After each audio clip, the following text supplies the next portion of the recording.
me l'a dit ce matin. À l'aurore, je suis née, baptisée de rosée. Je me suis épanouie, heureuse et amoureuse, au rayon du soleil. Oui, bonjour, je m'appelle Pierre Jomain, je suis le premier secrétaire du Parti socialiste dans le Gard, ni moi, et fier de l'être. Et je suis ravi aujourd'hui d'être sur le plateau de Nemosis TV. Bonjour Pierre, merci d'avoir accepté l'invitation. C'est un honneur pour moi, je suis ravi. Merci de m'avoir invité. Avec plaisir. Pierre Jomain, qui êtes-vous? D'où venez-vous et que faites-vous? Alors je vais essayer de faire court, mais parce que j'ai quand même quelques années derrière moi. Donc je suis premier secrétaire du Parti socialiste dans le Gard. Je suis ni moi, mais j'ai grandi à Beaucaire. D'accord. Donc au bord du Rhône, et à Valabrègue. C'est là que j'ai passé une grande partie de ma vie. Je suis papa de 4 enfants, 2 grands garçons et 2 jeunes filles.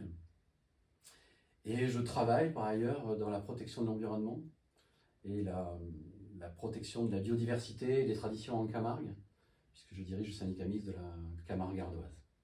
Yeah. Donc on peut aborder de suite le Parti socialiste local. Le Parti socialiste entend-il répondre aux préoccupations des habitants concernant l'accessibilité au logement, à la hausse des loyers dans notre belle ville de Nîmes? Donc, alors, je suis maintenant premier secrétaire depuis presque 2 ans. Donc on a entamé un gros travail de reconstruction du Parti socialiste, parce qu'il ne faut pas se cacher derrière son petit doigt. Nous avons connu des périodes difficiles. Et donc que ce soit à l'échelle du Gard, ou en particulier à Nîmes, notamment avec Nicolas Nadal, qui est le secrétaire de la section de Nîmes, on essaie effectivement d'initier des rencontres autour de choses importantes pour les citoyens. Nous avons fait venir il y a quelques semaines Michael Delafosse, et c'est pas rien de faire venir le maire de Montpellier Absolument, à c'est Nîmes, une référence. où on a évoqué la question des transports, et il nous a expliqué comment il avait appliqué la gratuité des transports à Montpellier, avec un vrai questionnement de quel type de transport il faudrait développer sur Nîmes Métropole pour répondre aux aspirations des citoyens, et puis pour que les transports en commun deviennent plus fréquents. D'ailleurs, concernant Montpellier, les transports sont mis à la gratuité pour les Montpelliérains, Oui. mais pas pour les personnes extérieures. Non. Voilà. La philosophie, c'est considérer qu'à partir du moment où le transport est gratuit, il est porté par l'impôt. Et donc c'est assez naturel que ceux qui payent l'impôt en profitent. Et ceux qui viennent de l'extérieur sont des clients et payent normalement le transport. Donc la réflexion a été ouverte avec Michael Delafosse sur les transports. Nous avons fait venir il n'y a pas très longtemps Najat Vallaud-Belkacem, qui est l'ancienne ministre de l'Éducation de François Hollande, et qui nous a parlé à la fois des projets de l'époque et de comment elle avait évolué. On l'a rencontré autour d'un livre.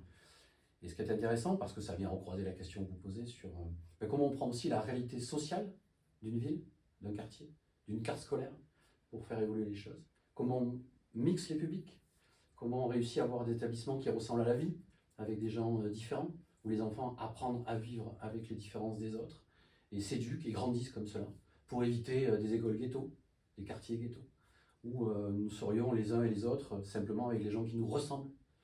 C'est pas la société dont on rêve au Parti socialiste, où effectivement on aime prendre la société dans sa diversité. Et donc on travaille aussi sur ces sujets-là, et bientôt, on va faire venir une grosse personnalité du Parti socialiste pour justement parler des questions de sécurité. Parce qu'on a trop longtemps oublié que le PS avait une pensée sur les questions de sécurité. Donc c'est le 21 février prochain.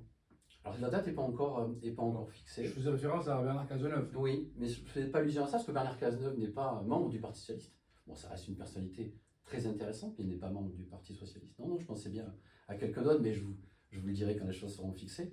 Nous avons inventé la police de proximité, que Nicolas Sarkozy a détruite, d'ailleurs en mettant fin à beaucoup de postes de policiers.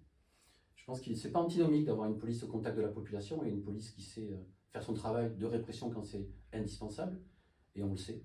Il y a des endroits où il faut être extrêmement dur pour répondre à la dureté, notamment des narcotrafiquants.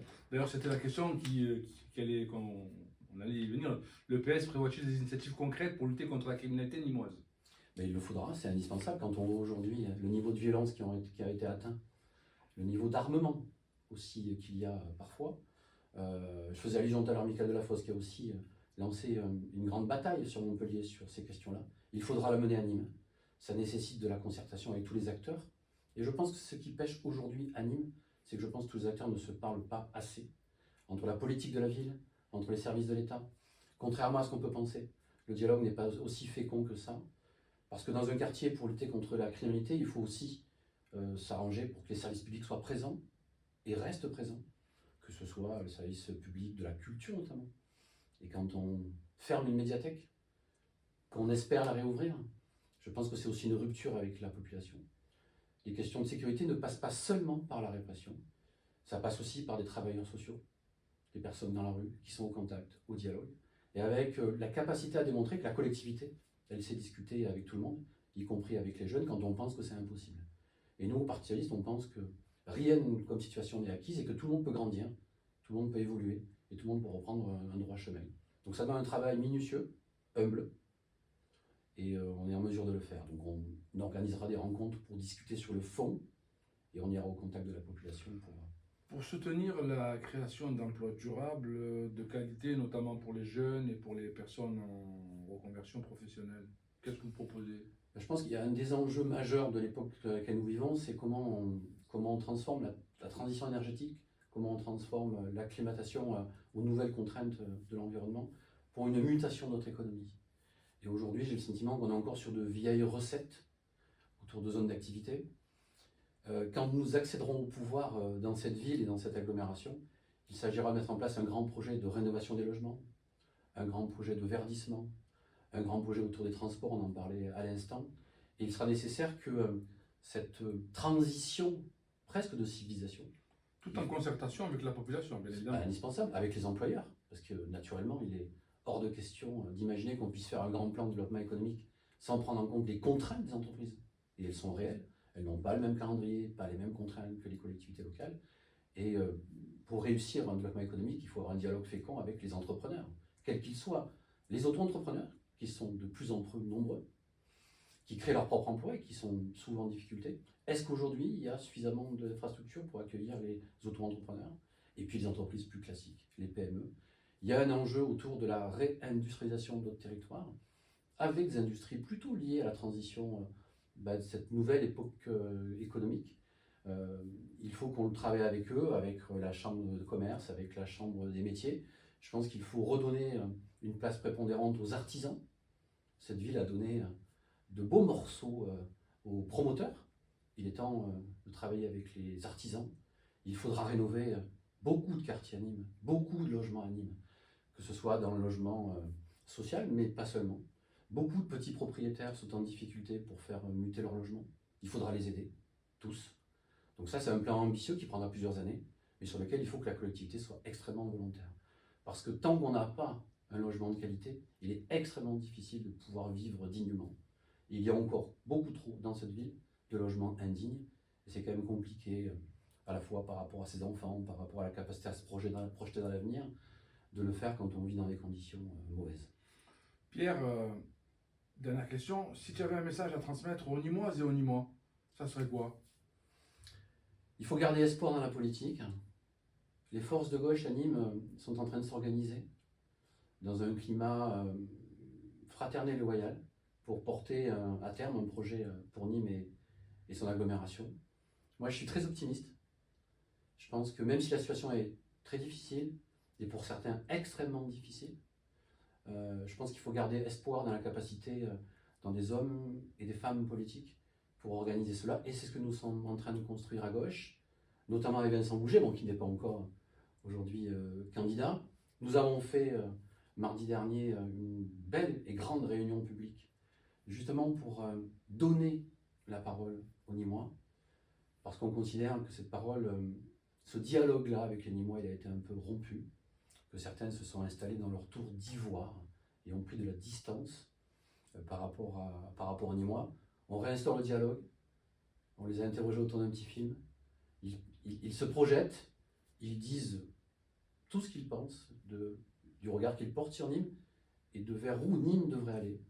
Ils sont tous très différents, en âge, en origine, en lieu de vie, et y compris en idée politique. Nous n'avons pas cherché à interroger que des gens qui sont convaincus par la gauche. Et je pense que ça, c'est précieux, parce que quand on décide de gouverner une ville, on la prend dans toutes ses différences. Et je pense qu'à gauche et au Parti socialiste, nous savons gérer cela, même si nous avons connu des échecs, même si nous n'avons pas toujours été à la hauteur de la situation. Il y a aujourd'hui des hommes et des femmes, au PS et à gauche, à Nîmes, qui veulent construire un beau projet pour ce territoire. Pierre, merci. Merci d'avoir accepté l'invitation. Ben, merci à vous de m'avoir invité. Je vais aller faire un tour, je reviens. Me l'a dit ce matin. À l'aurore, je suis née, baptisée de rosée. Je me suis épanouie, heureuse et amoureuse. Au rayon du soleil, me suis fermée la nuit, me suis réveillée vieille. Pourtant j'étais très belle, oui, j'étais la plus belle des fleurs de ton jardin.